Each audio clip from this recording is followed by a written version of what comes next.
Hello, my miraculous friend, and welcome to another episode of the Magnify Your Miracles podcast. This is Reverend Francis Faden, and I am so grateful that we get to spend this time together helping you magnify your miracles. You know, one thing that people have been talking to me a lot about lately, and I've been hearing this term coming up a lot, is uncertainty and uncertain times.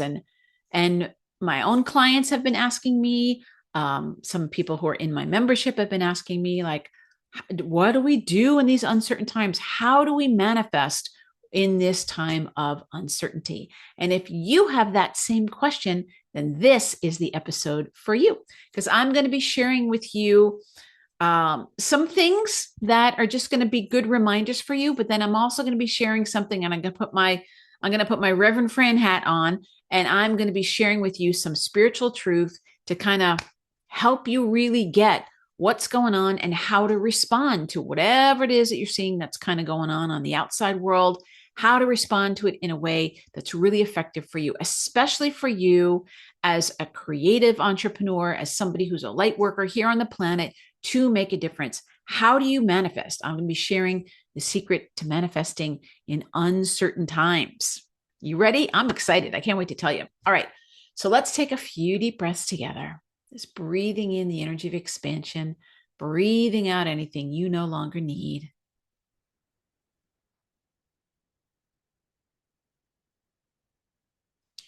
And as we do this simple act of breathing, we are just tuning into that vibration that is always here with us, supporting us, loving us. And we can feel that energy shift happen, boom, just like that. And knowing that whatever you need to hear today to help you magnify your miracles is exactly what you're going to hear. Let's take one more deep breath together in gratitude, and we can begin. All right, my friend. So I'm recording this episode in March of 2025. We are in such a pivotal time, such a time of transition. There's cosmic things going on. If you've been listening to the last couple of episodes, you'll know we have eclipses. We have all kinds of things happening. There's things happening on the political landscape all around the world. There's all kinds of things happening, and people are feeling unsettled and uncertain. And that's the thing. So I'm going to be sharing with you the secret to manifesting. What do we do as people who are consciously manifesting or intentionally manifesting? What do we do? How do we respond? Well, the first thing that you want to do is you want to remember that calling something uncertain can be part of the challenge for you. Because if you're really honest with yourself, we're always living in uncertain times. None of us knows if we're going to wake up tomorrow. None of us knows. None of us knows what's going to happen as soon as I'm done recording this podcast. I have no idea. I have a plan in place, but the truth of the matter is we don't know. But we trick ourselves into thinking that we know because we go to the same job every day, or we show up in our office and we do the same work every day, or we go to the grocery store and we expect to see eggs there, or whatever it is. We have these things that we tell ourselves, oh, my life is always certain. But the truth of the matter is that we're always living with a degree of uncertainty. We're always living in a time where we don't know exactly what's going to happen.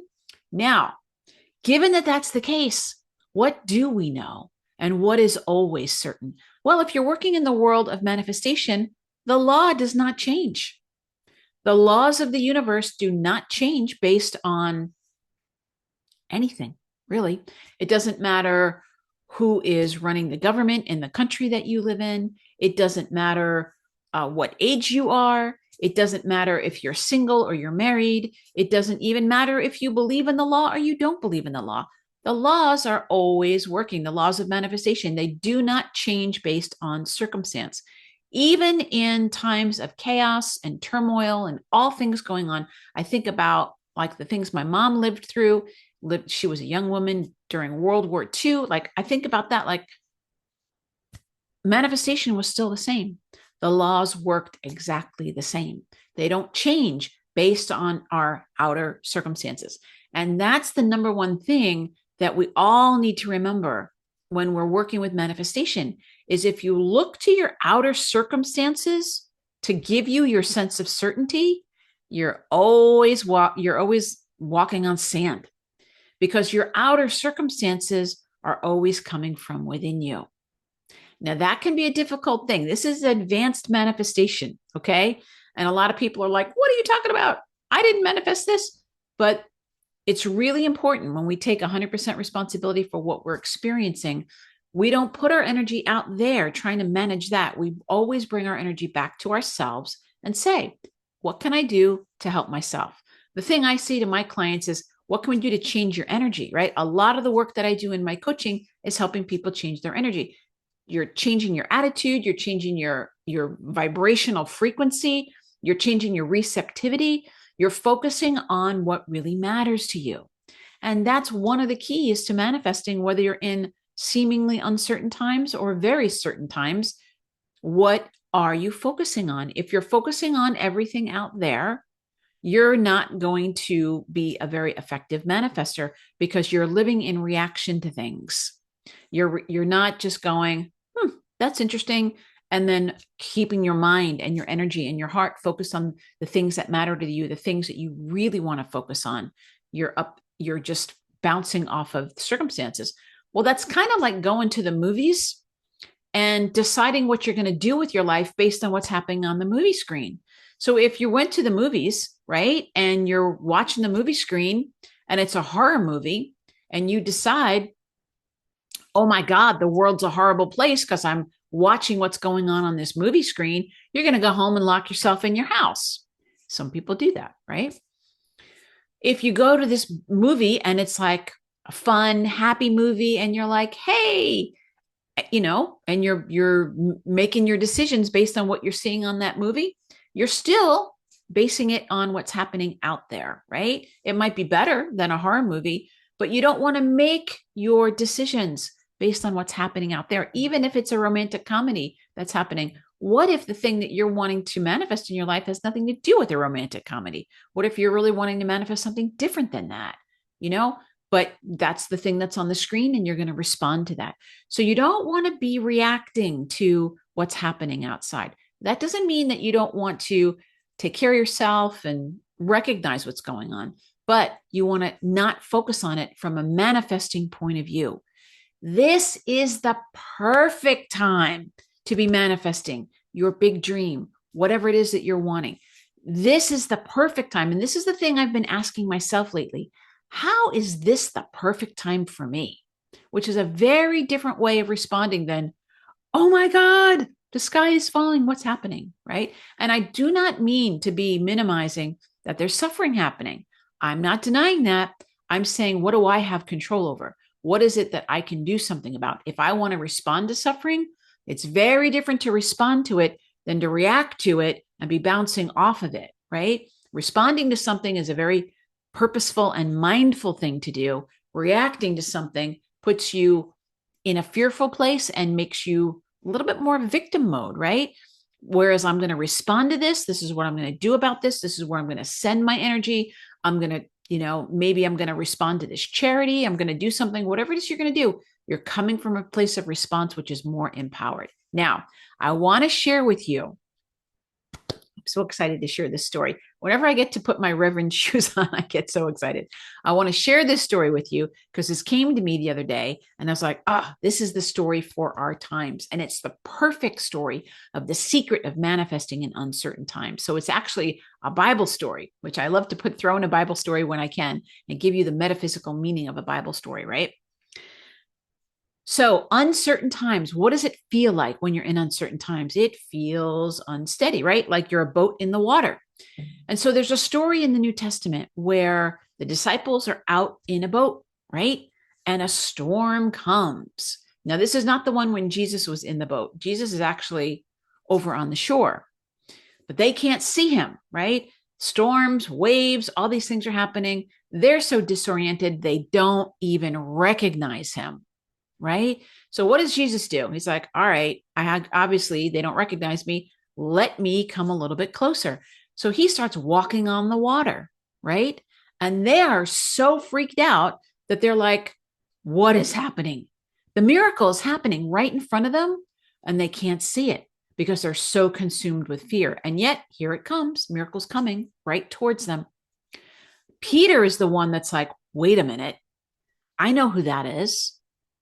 And Jesus beckons him and says, come on, Peter. And all the other disciples are like, oh my God, Peter, what if it's a ghost? What if it's a shadow? What if we're all having a delusion together? Like, what is happening? Do not get out of the boat. Now, what does that boat represent? That boat represents your current circumstances. It represents your consciousness, right? In that state of consciousness, turmoil, tossed about, waves coming in, filled with fear.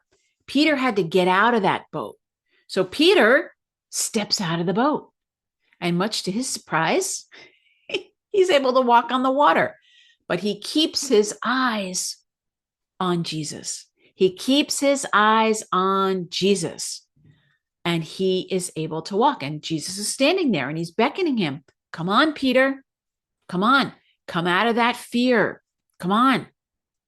And Peter starts to walk. Now, this is the thing that we all do. Peter is so like, oh my God, I'm walking on water. I'm doing the impossible. I'm doing something miraculous. What does he do? He looks down. He looks down. As soon as he looks down, he starts to sink because he took his eyes off God. He took his eyes off the truth. He took his eyes off the goal, right? That's what happens. He looked at his circumstances. He was like, uh-oh, I'm standing on top of the ocean. I'm looking at my circumstances and I'm letting them dictate to me what my experience is going to be. He looked and he starts to sink. Soon as he brings his eyes back up and then Jesus brings his hand out and he pulls Peter out of the ocean. I love this story because it's such a powerful analogy for all of us when we're dealing with life, when we're dealing with manifestation. This is a manifestation story. You might be thinking, well, that's a Bible story, Reverend Francis. Like, yeah. And the Bible is filled with manifestation stories. It's all an analogy about how to manifest. So here's Jesus manifesting his miracle. What's he doing? He is walking on the water, which up until that time, nobody had seen anybody do, which is why all the disciples are like, they can't even take it in. They're like, what if it's a ghost? They don't even recognize the teacher that they've been living with all these years because they're so consumed with fear. And this is what I'm trying to say to you, my friend. There is an opportunity for you right now. Somebody needs what you have to offer, especially right now. This is a golden time for you. I talked about this last time. I'm going to say it again. This is a golden time for you. You are the answer to somebody's prayer. During COVID, it's an interesting time. I think about it. I can't even believe it's like 5 years ago now. It seems like it just was yesterday. During that time, in March of 2020, things shut down and people were really, really scared. And I had almost all of my clients put their coaching programs on pause. And for about a minute, I was like, uh-oh. For a minute, I was like, uh-oh. And then I was like, wait a minute. Who do I work for? I work for Divine Mother. I work for the universe. This has to be a divine appointment for me. So I started asking myself the question, how can I help? How can I help right now? What are people needing? What are my people needing? And I started offering events, Zoom events. I started doing like a noontime prayer circle where I just got people together. We connected with Divine Mother's energy. We all let go of our fear. We got into the healing vibration. We saw ourselves as strong and healthy. We saw everything as working out. I said, how can I help? What can I do? And instead of closing the blinds and shutting the door and pulling my energy in and responding to what was happening or reacting to what's happening on the screen, I said, how do I want to be during this time? Like, I want to be a lighthouse. I want to be somebody that's there for people. I'm going to be of service. What do I have that people need right now? So I just started offering whatever I had. I'm like, okay, let me help. It's a similar thing of what I'm doing right now with my podcast. I'm trying to really encourage you and saying, how can my podcast be a source of light for people? Right? But you are a source of light for people too. And there's an opportunity going on right now, people. People's stress levels are up. They're feeling worried. You have an answer that they are looking for right now. And you want to take a look at what you're doing and ask yourself, how is this my golden opportunity to be of service? How is this my golden opportunity to really shine while other people are, not shining, while other people are reacting? How can I be a lighthouse? How can I be that way? Well, we have the story from the Bible, which makes me so happy to share it with you, right? So here we have the boat with the disciples in there being tossed around by their circumstances, tossed around, filled with fear.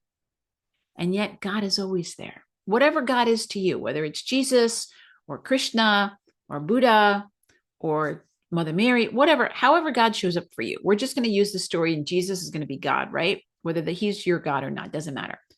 And there's God on the shore. And when we're so filled with fear, we don't even recognize God. We're like, even God seems scary. Is that a ghost? What is that? But it's the light coming towards us.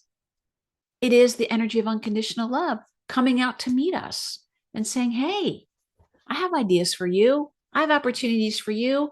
I haven't forgotten about you. I'm right here. All right. You're not going to come to me on the shore where everything is calm. I'm going to meet you where you are. I'm going to walk on that water and I'm going to come out to you. But I'm only going to come out so far. And I'm going to ask you to meet me. Now, in order to meet God, what do you have to do? What do you have to do to meet the divine? You got to get out of the boat. Everybody in that boat's going to tell you, don't do it. Now, getting out of that boat could be maybe you need to let go of a job that you have. Maybe you need to invest in coaching. Maybe you need to get some kind of help that you haven't gotten before. Maybe getting out of that boat means you're not going to watch any of the news or any of that stuff. I don't know what it is for you, but everybody's going to tell you, don't get out of the boat. Don't get out of the boat. We don't know who that is. It's uncertain. Don't get out of the boat. But then we have our good friend, St. Peter. And Peter's like, I'm getting out of the boat. I know who that is. We want to remember in the Bible story that Peter is the only one who, when they say, who am I? Jesus says, who am I? Who do you say I am? They all come up with something. Peter's the only one that actually answers it correctly and says, I say you are the Christ, right? So it doesn't surprise me that in this story, Peter's the one that can see him. And he's like, oh, I recognize him. I'm not fooled by these waves. I'm getting out of the boat because I know who that is. I know what's happening here for me, right? This is why Jesus calls him the rock. Peter is the rock. He's the rock of faith. Peter gets out of that boat and he walks on water. What's your version of that? Getting out, if you were not in the boat of fear right now, what would it be for you to walk on water? What would that look like? And the key is you keep your eyes on God. You keep your eyes on the divine. You keep your eyes on what you know to be true. In uncertain times, you focus on what is certain. In uncertain times, you focus on what is certain, what does not change. The law's not changing. God is not changing. Maybe your dream is changed. I don't know. But if you're probably not. Your dreams don't change just because circumstances are changing, right? You focus on what is certain in uncertain times. And for me, that's the energy of the divine. It's focusing on the laws. It's focusing on universal truth. I focus on Divine Mother. That's what works for me. You keep your eyes on there, and the next thing you know, you're walking on the water. Don't look down. Don't look at your circumstances. Your circumstances are an echo from the past. That's all they are. So that's the story I wanted to share with you, my friend, that in uncertain times, manifesting is no different. You might, if you're like me and you're highly sensitive and you're affected by things, you might need to up your practices. You might need to be a little bit more of a guardian of your energy. You might need to not talk to people who are complaining. You might need to, maybe you text with them instead of actually talking to them because you don't want to be in that energy. So you're going to up your practices. You're going to up your affirmations. You're going to saturate your mind with the truth, with that which does not change. That's what's so important. And if you need somebody to reach out their hand and pull you out of the ocean, if you're like, I looked at my circumstances, my hand is right here. I'm happy to pull you up and be like, no, no, no, no, that's not how it works. Keep your eyes on what's really true. And I'm happy to help you. If you need help with that, set up a miracle meeting with me. And I'm happy to talk to you, whether it's coaching, whether it's doing one session, whatever it might be. You keep your eyes. If you're having trouble keeping your eyes on what's true, on what really matters, on what you know is certain in what feels like uncertain times, then you connect with me and I will help you with that, because that's what I love to do. I love stepping in my Reverend friend shoes and I'm like, yep, here I am.